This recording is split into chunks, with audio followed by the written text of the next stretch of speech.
Hey there, my DPC Story listeners. Season 6 of My DPC Story is coming soon. But while we're putting the finishing touches on our next lineup, enjoy some of our favorite replay episodes from past seasons. If you don't want to wait until next season, you can always join our Patreon, where you'll find commercial-free episodes, weekly new content even between seasons, and practice updates like the one we're previewing here next week. A quick note for context. In this episode, you'll hear a mention that no IRS guidelines had existed around HR 1, but since the original recording, the IRS has released recommendations, and you can find a clear breakdown of what they are in our free DPC magazine, The Toolkit, at mydpcstory.com. You can also still download the Medicare Survival Kit mentioned in the podcast today on the website as well, and in the show notes. And if you're anything like me, helping Santa wrap presents after the kids are finally in bed, I recorded a special version of 'Twas the Night Before Christmas earlier this week. So if you need a moment to breathe, grab some cocoa and take a listen to that too. Happy holidays, and until next season, this is Marielle Conception. Direct primary care is an innovative, alternative path to insurance-driven healthcare. Typically, a patient pays their doctor a low monthly membership and, in return, builds a lasting relationship with their doctor and has their doctor available at their fingertips. Welcome to the My DPC Story podcast, where each week you will hear the ever-so-relatable stories shared by physicians who have chosen to practice medicine in their individual communities through the direct primary care model. I'm your host, Marielle Conception, family physician, DPC owner, and former fee-for-service doctor. I hope you enjoy today's episode and come away feeling inspired about the future of patient care, direct primary care. Well, this is the end of season 5. Super excited to chat with you today. We have to make being in the same place to record this happen next year, because it didn't happen this year. 2025 just flew by.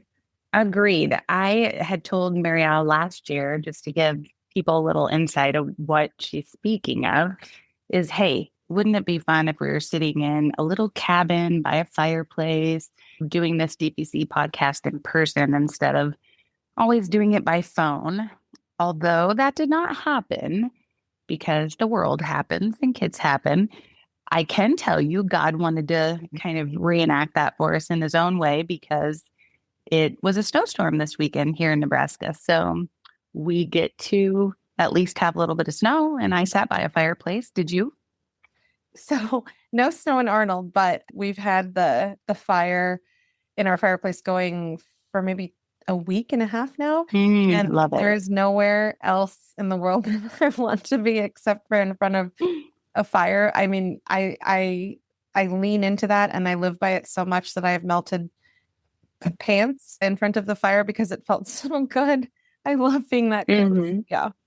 But yes, we have a wood burning fire, and just an FYI, this is a fun thing going into the new year. At our Ace Hardware, we found rainbow sprinkles basically that turn your wood fires like rainbow colors. And I'm like, oh my God, we are doing this for New Year's. So random. That's really cool. Yeah. That's really cool. And the kids would love that. Oh yeah. Absolutely. My husband, as a fireplace guy, I do not think he would love that. And he would tell me no, I'm sure. Sorry, Jeremy. I had to throw you out on that one, but true.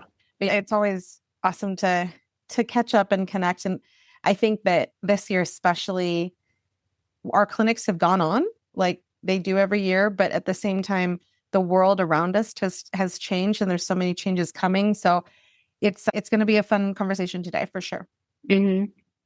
Yeah. I mean, I totally agree that there's just a lot of things moving in so many directions, but a lot of different messages that we heard from different physicians at not only like the DPC conference, you've heard at multiple conferences and even talks that you've been through with a lot of the different physicians. So I am excited to kind of hear some of those messages you've received and the emotional changes and ups and downs. But I mean, I really feel like a lot of doctors are being kind of pushed to the edge this year and having to make some changes for 26. And I know we felt that as well. But honestly, my take on it is really, and I tell my staff this often, and even my husband sometimes when I come home, because it's been such a busy last 6 months, is that I feel like every year we push out from COVID, there's different things happening. May that be patients are finally receiving care that they didn't receive in the traditional system before. And we saw patients through the whole thing, but I feel like we have definitely had that dump on of, oh, okay, I didn't do any of this. Maybe I switched from traditional care and now I'm bringing it all to you or whatever it may be. Or we have a very large wellness and preventative care population since we do a lot of functional medicine, integrative health from an osteopathic standpoint and beyond. And so people are looking into that more, and that's made us a lot busier. But I also feel like the big thing is people now, so 2023 is when people kind of woke up from COVID. And now 2 years later, it's almost like they're waking up, making life changes and decisions. And that's changed what people are doing from picking DPC as their choice to getting rid of insurance to starting to be very proactive in their care, quitting jobs, doing life changes. I mean, it's just been a very big year from anything from patients to staff to business owning. So yeah, I feel that it doesn't matter if you're in medicine or you're a fireplace guy or you're a retail business owner, whatever it may be.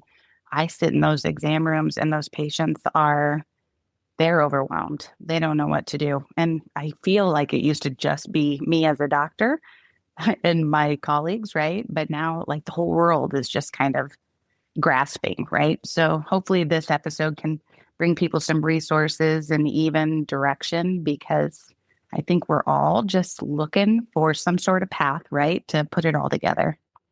Yeah, I completely agree. And I think about when you say direction, I think that there's so many pathways that are wanting direction right now. There's people who are in residency and who have the foresight to say, I'm not doing the fee for service thing. I'm already planning on DPC. You have the people who are unfortunately experiencing being let go from their positions because their position doesn't exist anymore, or they're being fired because they're being replaced by non-physician models.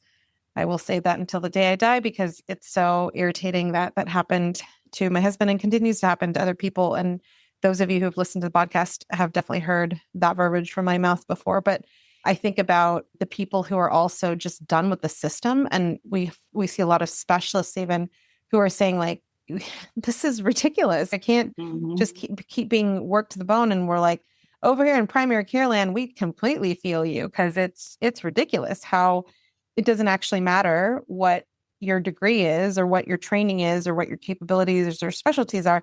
It's that we are coders in the system. And I have seen this year these different groups of people traveling down these pretty unique paths, but then also I think together as a movement, we are also going down a path together differently because of the recent passing of HR1 and people Mhm. being able to fund their HSAs as well as pay for DBC. And I think that especially here in California, where we have so many HMOs, we're really seeing people start asking questions like what you're talking about. Like, what does healthcare actually cost? Can I get healthcare if I don't have an employer giving me my healthcare? Can I get healthcare that's better than what I'm getting right now? And so these questions are absolutely what I'm seeing and what I'm hearing on my end as well, for sure. That's kind of crazy. You say that, and we have an Ashland clinic, Blair Clinic, and we just had somebody come by and sign up their employees. And the employee, so the employer came by, signed him up. The employee came by, signed all the contracts. And he was there like the Tuesday before Thanksgiving week because they're making all their decisions. And as he walked out, he looked at me and he, am I missing something? Because I had connected him with one of the insurance advisors in the area that we're using and working with from the Fremont, sorry, that's a town nearby, Free Market Medical Association. And so I was like, hey, told the employer, call him, have him help you along with whoever, you've been talking to, just so you can hear about health shares, things like that too. So he called him and he worked with his employee, and their employee family now is going to use health share.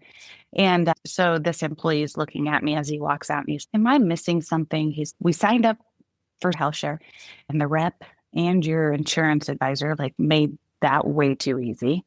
Now I signed this contract and I know what I'm paying, and their employer had been using us for years. So he was already aware, but why is not everybody doing this? Like why am I doing this now? I should have done it sooner. But why isn't the world doing this, right? And I just like we tell everybody and walk through it with people is that we're just all so used to what we do day in, day out. It takes a lot of time for change, but I do think that change is going to happen sooner than later. Mhm. And I think that's where some of the resources and the magazines and the podcasts you have are going to be more fruitful and helpful more than they ever have been because there's so many people going to be going to DPC. And that is what we all have wanted, right? To have the world understand there's choices and there's freedom and there's different things.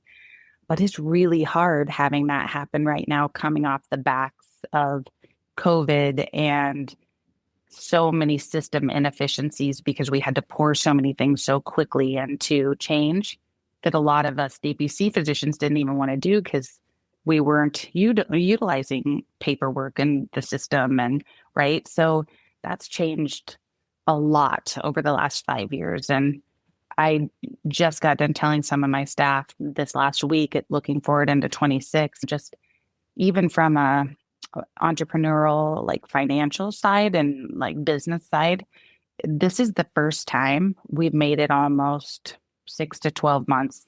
I'm going to say 6 to 9 months where there hasn't been some sort of ancillary service we use that has had a price increase. Wow. And so that has been one of our hardest things too, is that trying to decide what to do on memberships, because from 2020 until now, up until like halfway through 25, there has been just constant change of our own supplies, ancillary services, everything that have went up in cost. Mhm. And we've tried to stay the same for so much of our original panel because they just came with us along this journey, right? But oh wow, the inflation and the change has been incredible in 4 years. Yeah. And I will lean into how you're mentioning freedom. Like that is a really big thing that I keep hearing about in terms of what is really fueling people to make the leap into DPC, the autonomy that one finds in running their practice or being a part of an independent practice, specifically a direct primary care practice independent of insurance. That's a lot of what drives people to listen to your words and my words in this podcast in general, but also I think it's so helpful that you put in your own 2 cents just there about like price increase and the cost of goods and the things that we have to go through as business owners, because it's on one hand saying this is not easy, but also I keep at it because it's still so Mhm. worth it at the end of the day. So I think that this is a great episode for the end of the year, end of the season, going into next year, because there's so many, like you're talking about, there's so many new resources out there. Definitely my DPC story is leaning into resources like you mentioned, the magazine.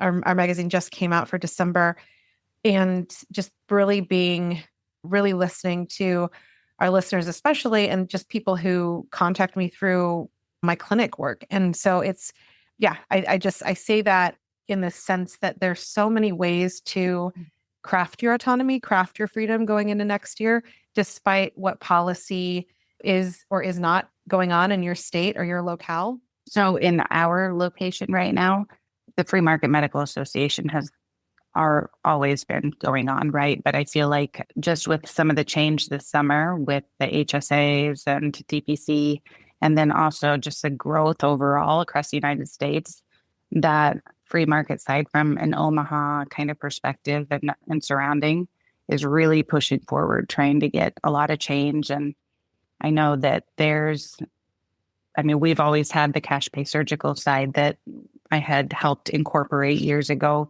in like the 2019 timeframe, but they're pushing to try and get a bigger location and space and work with bigger groups in general. So yes, I think overall, like depending on where you are in the United States, finding out what is blossoming and growing and who's thinking about things and who can you connect with, because even things that and groups that have been around like the whole time I've been open, I might have to ebb and flow through those depending on my schedule, but they've also themselves changed, like who's going or maybe what they're speaking of or what's transitioned. So like you said, residents and some of these other owners, like looking around too and finding out like what's local. And I know a lot of your resources also help kind of guide people as well, but just the amount of people, even that you've interviewed, going back and looking at places that, hey, I live close to them. Let's listen to that podcast or whatever it may be. So that's helpful. Totally. Yeah. And that's why one of the things I'm really excited about is leaning into more state conferences. So we're Mhm. looking to help Illinois. But I do think that, especially now, that's something that has really been asked for, and people have their own little regional DPC groups. But at the same time, there's not state DPC focused content in every state, and nor is there a conference in every state. Ohio has their own summit. California, we set one up in California last year, and it was fantastic. We've already had over 50% of the tickets reserved for next Yeah. year. But yeah, I mean, it's so important to stay up on what's going on in your locale, because it's going to be Mhm. very different on the national level and the national message, because it's not we not everybody lives in the nation state of California. Not everybody lives in Right. a place where home deliveries is illegal, like in Nebraska. So I do think Mhm. that it is really important to know who's in your state. But, speaking about like these different locations and just different positions and businesses, I mean, what do you feel like stood out when you talked to all these different physician entrepreneurs over the last year versus even a couple years ago? Like I said, 2023, I really felt like things started changing when people started coming out of the woodwork after COVID. And I mean, how do you feel like energy wise and everything is in their practices? I know there's some that have closed, some that have opened. How are you feeling everybody's overall emotions and energy is in their business when you're interviewing? I definitely would say that, just as you called out before, during the pandemic was a great example of how DPC thrived where other clinics weren't open. Mm-hmm. I think that that energy of, we are autonomous, we can do what we need to take care of our patients who we work for directly. I think that the energy is more about hope and possibility, because every clinic can be unique, and every clinic is unique because none of us are the same, even if we're working Mm-hmm. in a practice where there's multiple DPCs within that clinic Mm-hmm. name or brand. Every one of us is different, and our patients want us as their doctors. And so I think that I hear a lot of people talking about that hope and possibility, but also in a realistic and educated sense, also because there are so many resources. People are mindful about financing a direct primary care. What do you need to open a direct primary care? What are the legal things you have to do? What are the business things that you have to do?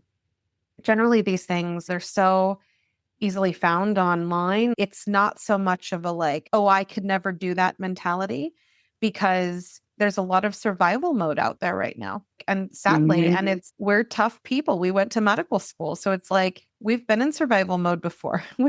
We've studied for renal before. We've studied for hemonc before. And that stuff is not easy. Doing 24-hour calls on OB is not easy. But I think that we have all of these experiences under our belts, and we're like, as a collective physician entrepreneur group, I think that the energy is very much positive going into the future and reclaiming medicine for physicians and for patients. Stay with us. We'll be right back. Running a direct primary care can mean wearing every hat. With Gusto, payroll becomes effortless. Unlimited payroll runs, automatic tax filing, contractor support, and benefits management all in one place. Imagine never stressing about W-2s, new hire forms, or compliance. Gusto handles it seamlessly so you can stay focused on your patients and not paperwork. If you're a DPC doc ready for a simple, reliable payroll solution fit for small businesses, check out Gusto and make payroll the easiest part of your week. The link will be in the show notes.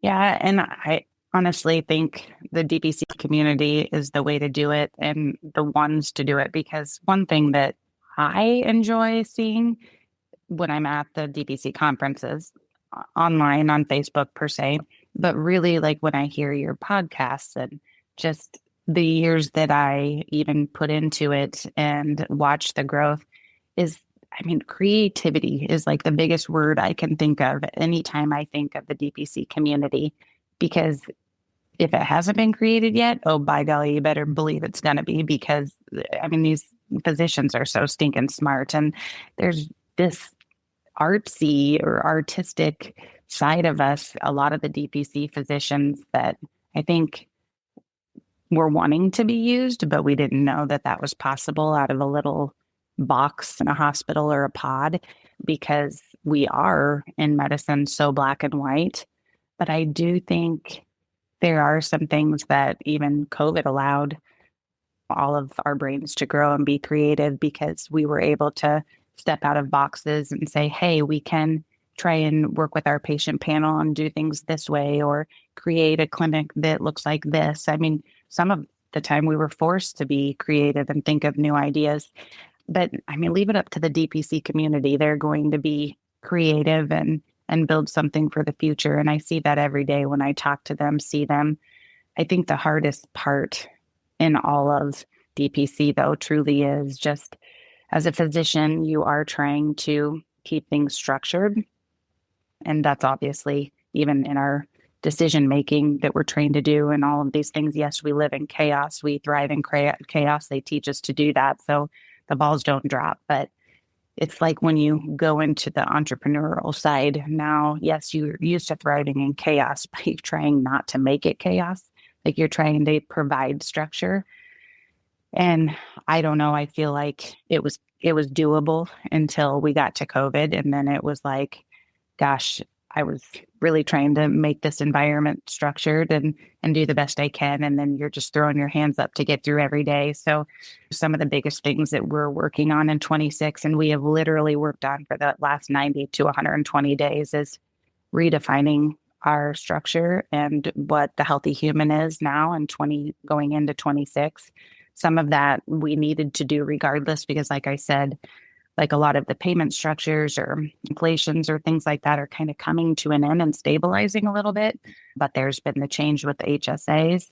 And then we lost one of our longest running staff in August, right after school started. And anybody that's had that happen, you realize, gosh, there's a lot of your business that you've done together with somebody that, has been there a long time. And so a lot of your daily efficiency, or even maybe lack thereof, was because of a relationship with someone that you've worked with for so long. So we had to restructure everything, and it's been great because we have a lot of, okay, this, not this, not this. And it's helped our patients, which is game for everybody. But that's a lot of work going into the holidays or right after school has started. So we tried to wrap up the end of our year with a lot more structured time off for our employees or our staff, or even setting time aside. Like, we just did a Thanksgiving dinner on Wednesday we blocked out an hour and a half. Everybody brought food, did kind of like a little buffet style,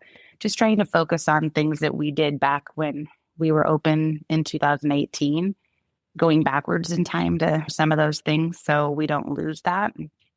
And so, I mean, I think that's one of my biggest recommendations for people, the physician entrepreneurs and their practices, no matter what they look like going into 26. Maybe this is the year that you go back, if you've been open as long as I have, and say, okay, what was I doing back then? Did we lose with growth, or did it change with growth? Do we want to bring it back? Do we not? Do we want it to look different? Because we've really tried to do that and figure out like what suits us, what works for us. Because again, at the end of the day, we get to make those decisions, right?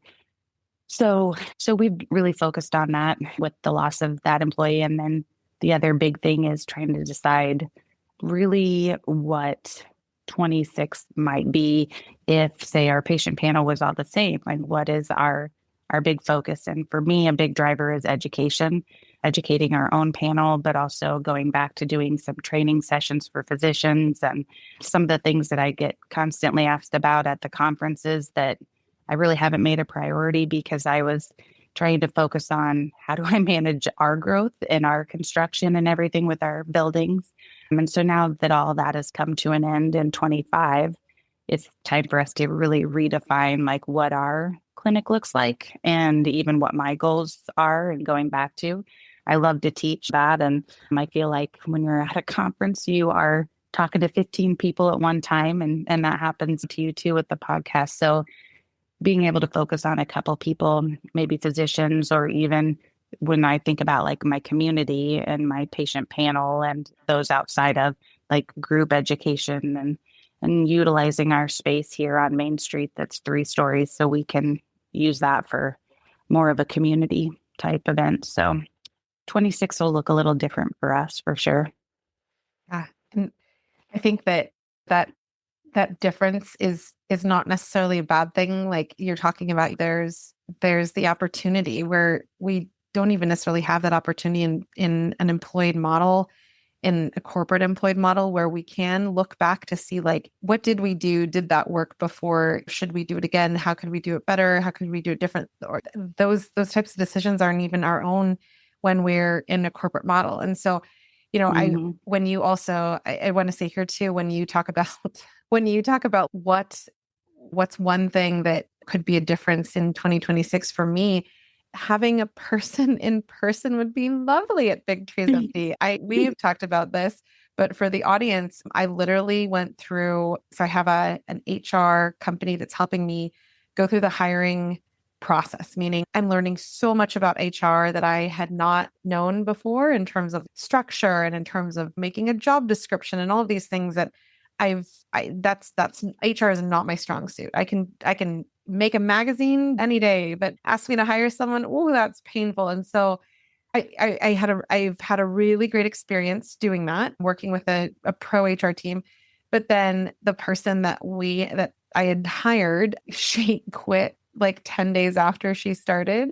And I was completely floored by that. I mean, I was just like, I got so excited. I got my hopes up for, oh my gosh, I graduated the Goldman Sachs 10,000 Small Businesses program in May, and my growth opportunity is very much around having the clinic have more community focus and people focus in terms of like in-person blood draws and in-person things that for members and non-members. And so when I found out that she was not going to work at the clinic, I was really bummed, and then went through the hiring process again. And then at the last moment, the next person who I was like, okay, like I think this next person is going to be a good fit too, da.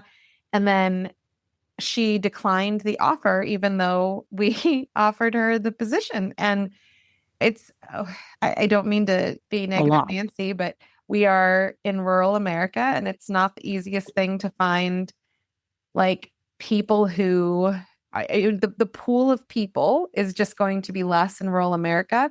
And so so both my husband and I are still on this hiring journey, and hiring somebody in person is something we're really passionate about because we need to have somebody to help us do these things that we can't do virtually. So I am excited Mhm. about it, but sure as heck, I mean, it's almost like dating. Like it literally is that I was really hoping that that date would go well, and it didn't. And then you go through all these emotions, and I know that there's people out there who are like, oh my God, I can completely relate to that because of staffing or because of dating and or both. And so I'm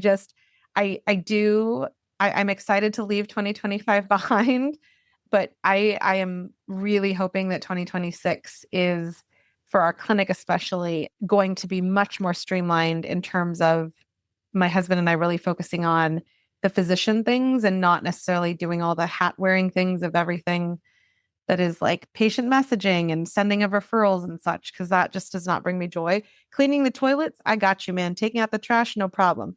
But sending a referral, please, anything else I will do. I will even. Why, why is that? That is so weird because I am that same way too. I don't understand, but I think it's just we were born to, I mean, hard work is not something we shy from. So I don't know. I don't know. It's weird, but yes.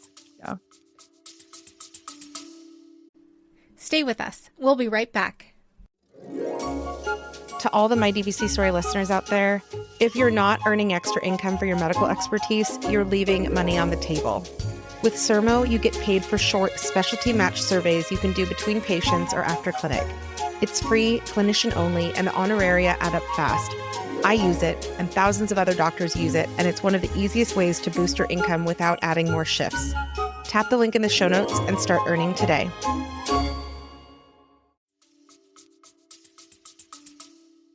So tell me about because you mentioned HSAs, but we had a webinar with Jake Keast from the DPC Coalition come on to the podcast just a couple weeks ago, talking about the implications of HR1. And now that you can fund your HSA as well as pay for DPC membership, a ton of employers are looking at DPC differently. A ton of people are looking at DPC differently.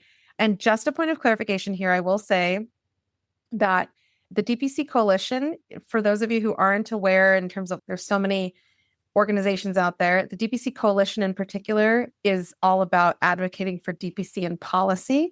DPC Alliance is not in their bylaws. They are not lobbying for one thing or the other.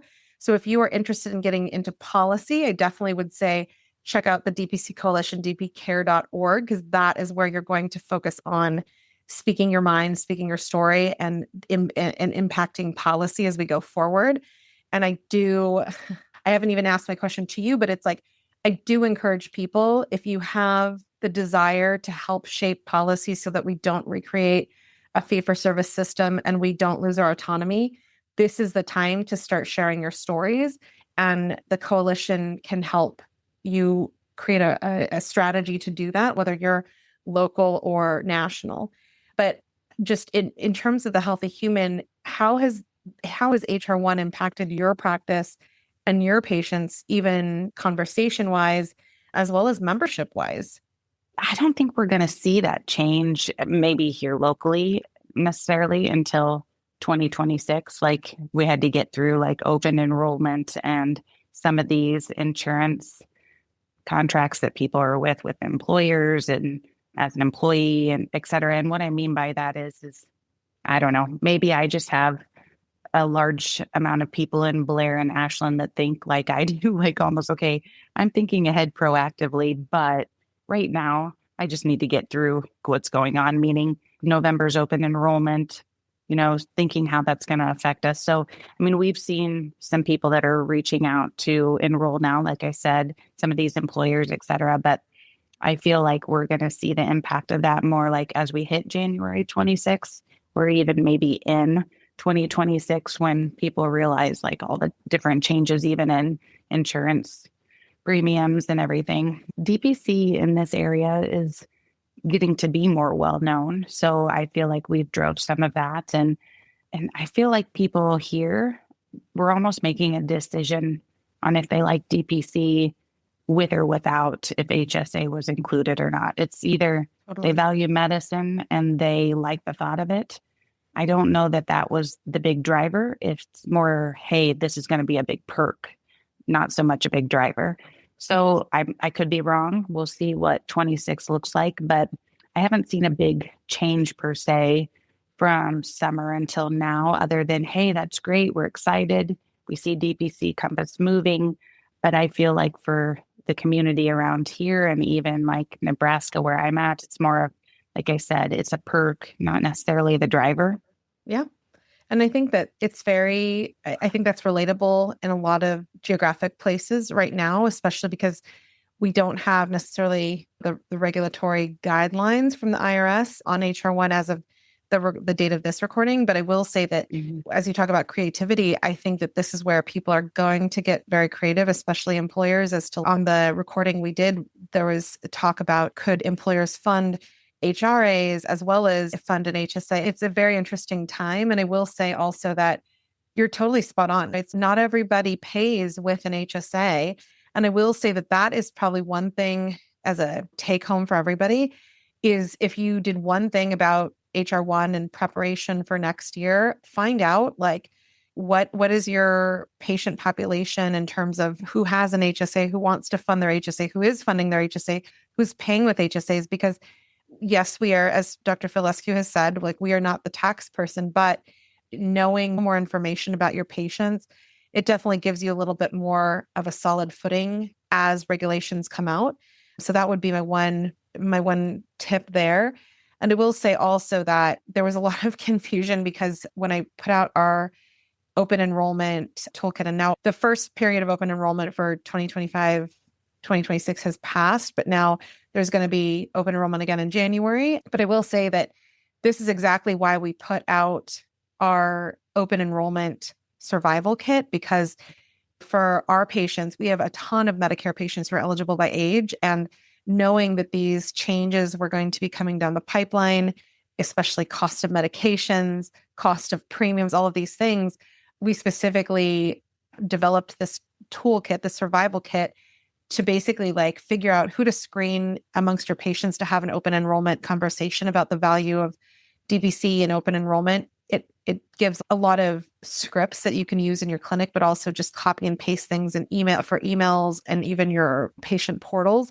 And so I think that something to think about is if you do have the bandwidth and you're just figuring out next year and your plans for next year, this is the time when we're not actively in like crazy open enrollment to think about like, how can you set your practice up for the next open enrollment period? And so you're like, when you talk about what you guys have been doing and experiencing for multiple months at a time, this is a big thing in terms of what we're doing at Big Trees MD, is really looking to like, what is the next quarter? Our first issue of the magazine had this whole article about this, but it is so important so that you're prepared going forward. And it might change, but at least like getting some footing on what is the goal for next quarter and how do we actively achieve that? Those are really helpful things to just stay on course. Focused. Yeah. And what you did with that kind of Q&A and almost scripted or guidance, especially for a lot of people that are new to the DPC, those are things that are just so foundational that'll be together, or be with you, or for someone to use for at least a couple of years if things don't change. But that is very time-consuming work, and to know that a trusted resource, like you can go there, look at that, like that will be huge to many people. As we know, Medicare is like one of the most confusing things. So I thank you for just a lot of the time you've put into those magazines and everything. And I know you said, like for you, you can do that with your eyes closed versus HR.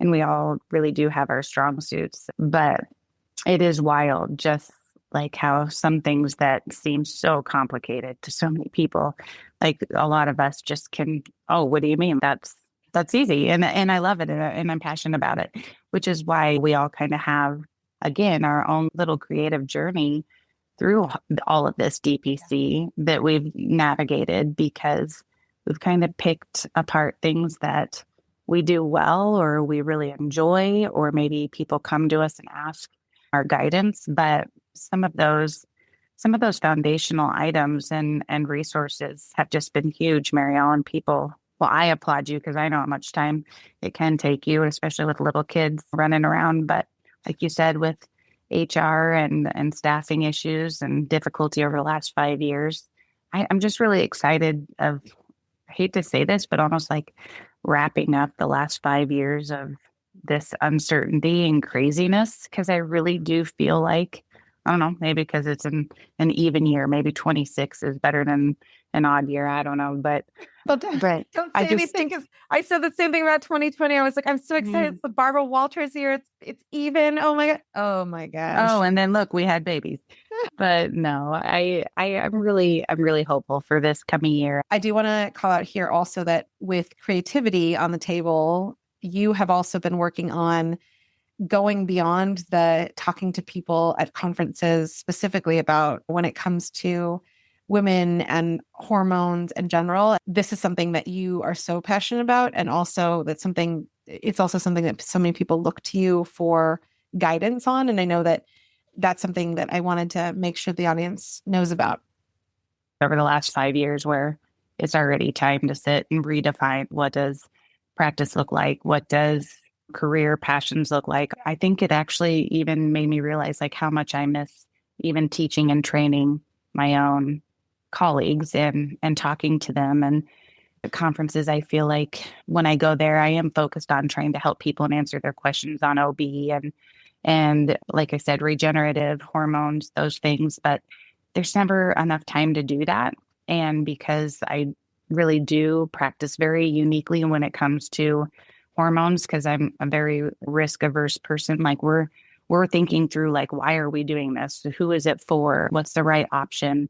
I really don't do anything in life where I'm just like, oh, we're just going to do this, and haven't thought analytically through everything and what's best based on their medical history, because we really are trying to have a low complication, low side effect profile.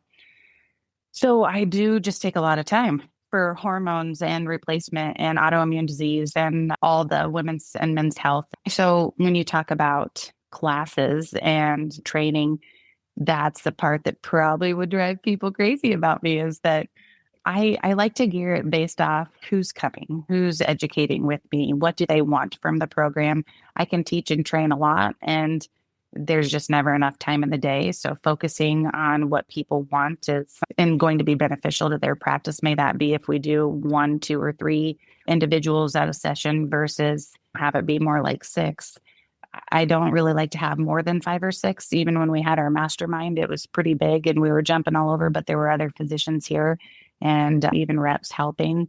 But trying to do a little bit more one-on-one and focusing on what they want versus maybe a class that has the same likes, dislikes, sometimes even friends that have already been talking, so they already know what they want. But I mean, we can do anything from training them in aesthetics to, like I said, PRP, PRF. We really love to do hormone management, and I love to review labs and kind of walk through why I pick certain things for certain people. So a lot of clinical teaching, like literally from step 1 to a consult, lab review, et cetera, to why we pick what we pick. And this is our paperwork process, et cetera. But it really does help to have them here. And if we don't have them here, Marielle's going to kind of help us figure out how to do that the best way possible from an online or video standpoint. But even that would take some time, just because, again, I feel like it's a lot of hands-on learning, especially if we are doing hormone replacement therapy, like training in the session, because we would want to be injecting people, et cetera, from a PRP, PRF. So just for an example, in the past when we'd done PRP for women's health, so we did a lot of vaginal training for a little time frame, and had people come down in their groups or what they wanted to learn. And we typically will set up patients from our panel and then have them be the ones that we're injecting. And obviously we're asking for consent and getting everybody lined up ahead of time. But it is nice to have you come in and have that hands-on training, not just hearing me talk through everything. I want people to feel confident about what they're doing, because this is not something that I take lightly, which is why when I stand up on stage at the DPC AFP conferences to do hormones, which having no one likes to do because it's a very controversial topic, but I do it because I believe in it. I see it every day, how much it changes my patients' lives. And I think it's going to go a lot further, 2026 and beyond, because of the new changes with the hormone replacement discussions and the black labels and all the old studies that are kind of getting washed away, because people are like, maybe we aren't hurting everyone after all. And so I think 26 is going to be a big year for hormones and people really opening their eyes and changing women's and men's lives completely. I mean, honestly, I think people are ready to hear it. Now we just need to make sure the right people know how to practice it. So definitely check out healthyhumandpc.com for more where to find Dr. Beckenhauer's training for physicians as it comes out. So I'm super excited about that. I will definitely sign up for training with Dr. Beckenhauer any chance I can get. I will say also, I love that I love this time of year, because it really, just having this conversation every year is really a great chance to say we achieved a lot despite 2025 being what it was. And I'm really looking forward to having a good team at Big Trees MD and being able to really robustly serve the community in even more ways than we have been up to this point. So I'm super excited about that. And then for the podcast, I definitely will say thank you to everybody who's listening. I'm so honored to be able to interview people within our community who are sharing their stories and to have their stories be out there for more physicians to find. I just got elected to the chair of the AAFP Direct Primary Care Member Interest Group. So if you are not a member of the MIG and you are an AFP member, please join, because I have so many ideas for that MIG. And then also, just for the podcast itself, what we're working on for 2026 is really exciting in terms of really helping people where they're at. People listen to the podcast as they're planning and as they're opening. And then also people who have listened to my DPC story and they're coming back because they want more help on strategies for marketing, strategies on fine-tuning their clinic in whatever way they want to going into the future. So super excited about both fronts, the clinic as well as the podcast. But I hope you have a wonderful holiday. And it's already white in Nebraska. I got to play my Nebraska Christmas playlist soon, but That's right. Cali, Nebraska. Absolutely. But I can't wait to see you in 2026. Same here. Get some sleep, okay? Will do. Okay. Take care. Love you later. Love you too. Bye. Bye. Thanks for tuning in to My DPC Story. If this episode inspired you, please leave a 5-star review on Apple Podcasts. It helps more physicians find these stories when they need them the most. If you're new to DPC or just beginning your journey, head to the Start Here page at mydpcstory.com. I've put together a practical startup guide and highlighted the episodes I think are essential for beginners. Got a question or a challenge you want to hear addressed on the show? Go to the contact page at mydpcstory.com and leave me a voice message. And be sure to check out our My DPC Story Patreon. As a member of our Patreon, you'll find commercial-free episodes and extended versions of the regular episodes. There's something for everyone with both free content and a paid tier that helps support the show. Follow us on socials at MyDPCStory and check us out online at mydpcstory.com. Until next time, this is Marielle Conception.